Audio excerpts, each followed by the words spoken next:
The আর্থনা summit 2025-এ উষ্ণ অভ্যর্থনায় সিক্ত বাংলাদেশের প্রধান উপদেষ্টা ডক্টর মোহাম্মদ ইউনূস। সম্মেলনের প্রথম দিনেই মূল বক্তা হিসেবে দীর্ঘ 20 মিনিটের বক্তব্য তুলে ধরেন তিনি। জলবায়ু সহ বৈশ্বিক নানা সংকটের কথা বলেন অধ্যাপক মোহাম্মদ ইউনূস। প্রধান উপদেষ্টা তার বক্তব্যে একটি সহনশীল, সমৃদ্ধ এবং টেকসই ভবিষ্যতের স্বপ্নের কথা উল্লেখ করেন। বলেন, বহুপাক্ষিকতা হুমকির মুখে, জলবায়ু পরিবর্তন দ্রুততর হচ্ছে, ভূ রাজনৈতিক উত্তেজনা বাড়ছে এবং মানবিক সংকট গভীরতর হচ্ছে। এমন প্রেক্ষাপটে আঞ্চলিক ও বৈশ্বিক সহযোগিতার পুনরুজ্জীবন আগের যে কোনো সময়ের চেয়ে অনেক বেশি প্রয়োজন বলে মন্তব্য করেন তিনি। সামিটে বক্তব্য দেওয়া ছাড়াও কাতারের আমির শেখ তামিমের মায়ের সাথে বৈঠক করেন প্রধান উপদেষ্টা।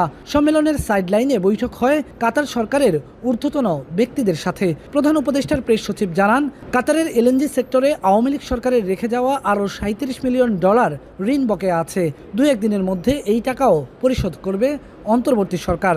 কাতার গ্যাসের থেকে আমরা প্রচুর এলএনজি কিনতাম, দেখা যাচ্ছে প্রতি দশটার কয়েকশো মিলিয়ন ডলার ওই টাকাটা ওনাদেরকে পে করেন না। মানে এটা পে না করার কারণে আমাদের সরকারের উপরে এটা রেসপন্সিবিলিটি এসে ঘাড়ে পড়ে যে এটা আমাদেরকে পে করতে হবে। তো আমরা মোটামুটি সবই পে করে দিয়েছি, খালি $37 মিলিয়ন মতো আছে। আমরা আশা করছি আগামী 2-1 দিনের মধ্যে এটা পে অফ হয়ে যাবে, কিছু থাকবে না, জিরোতে এসে থাকবে। তিনি জানান, বাংলাদেশ থেকে স্থায়ীভাবে সৈনিক নেবে কাতার। প্রথম ধাপে এই সংখ্যা 725 জন, পর্যায়ক্রমে তা আরও বাড়তে থাকবে। তারা এখানে বিভিন্ন কাতারে যেগুলো সিকিউরিটির যে কাজ সেগুলো করবে এটা, এবং কাতার ডিফেন্স মিনিস্ট্রি তাদেরকে এমপ্লয় করবে।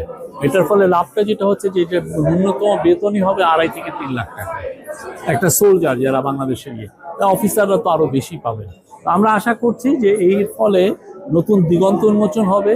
প্রেস সচিব জানান, বর্তমানে বাংলাদেশে কাতারের যে ভিজিট ভিসা বন্ধ রয়েছে তার জট খুলে দেওয়াই প্রধান উপদেষ্টার এই সফরের অন্যতম লক্ষ্য। বাংলাদেশ কাতারের মধ্যে বিনিয়োগ ও বাণিজ্যিক সম্পর্ক আরও সুদৃঢ় করার আশা প্রকাশ করেন তিনি। ভিসা সংক্রান্ত যে জটিলতা সেটাকে কিভাবে নিরসন করা যায়, আমরা সেইটা নিরসনের কাজগুলো করছি।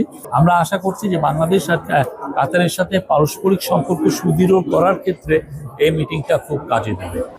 সামিটে প্রধান উপদেষ্টা তার বক্তব্যে অন্তর্ভুক্তিমূলক ব্যবস্থা, ঐতিহ্য, ন্যায় বিচার, মর্যাদা এবং সুযোগের ভিত্তিতে একটি ভবিষ্যৎ একত্রে গড়ে তোলার আহ্বান জানান বিশ্ব নেতাদের। পাশাপাশি সামাজিক এবং ক্ষুদ্র ঋণের ভূমিকা প্রান্তিক জনগণের জন্য টেকসই উন্নয়ন ও অর্থনৈতিক সুযোগ সৃষ্টিতে সহায়ক বলেও মন্তব্য করেন তিনি। The আর্থনা summit